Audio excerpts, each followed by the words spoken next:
Hi, my friends. I wanted to talk to you about the very first chapter of Fratelli Tutti and some of the things that really struck me as I was reading it. Um, this encyclical or letter to the world is really meant for the universal church, the worldwide church, and it struck me that in the season that we've just come through with our elections and the polarization that I feel like we have going on in political thought and philosophy, and just how hard it is to have dialogue happen that's respectful. I felt like I wanted to encourage us in this study to not get political and not be not think in terms of the United States or the Northwest when we read this, but think in terms of the whole world and our call to live out the gospel. I think that's probably the best way to go about this.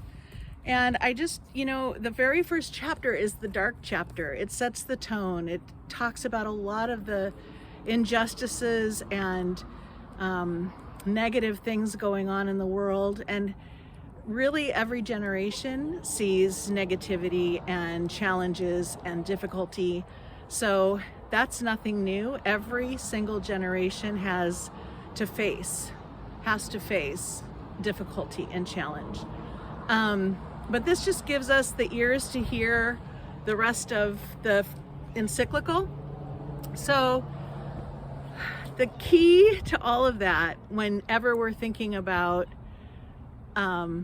I'm thinking about the maybe seemingly insurmountable challenges that we see around us, is our hope in Christ. And hope sometimes gets interchanged with the word wish, and like you're wishing on a star, or it's kind of like Pollyanna thinking, or just being optimistic, and that's not what hope is at all. Hope is a surety that we have, that we are resurrection people, and that Jesus conquered death.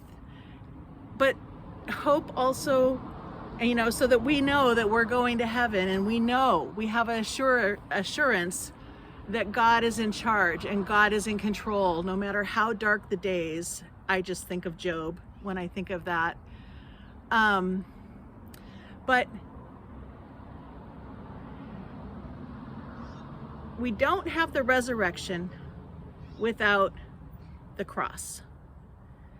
Suffering is part of our journey as Christians as we take up our cross and follow Jesus.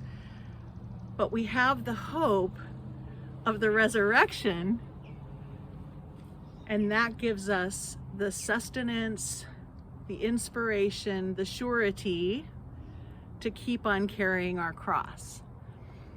And we are called to be, active as the hands and feet and the mouthpiece of Christ in this world. We're supposed to be Jesus to everyone in the world and see Jesus in everyone.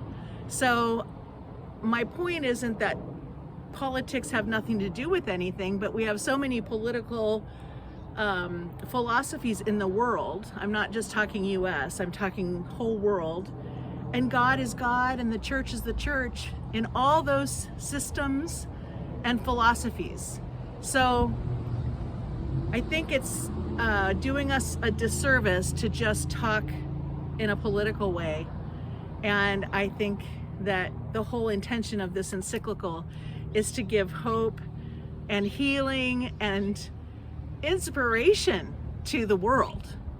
So that's my thought, and I hope that you guys have a great experience with this conversation together.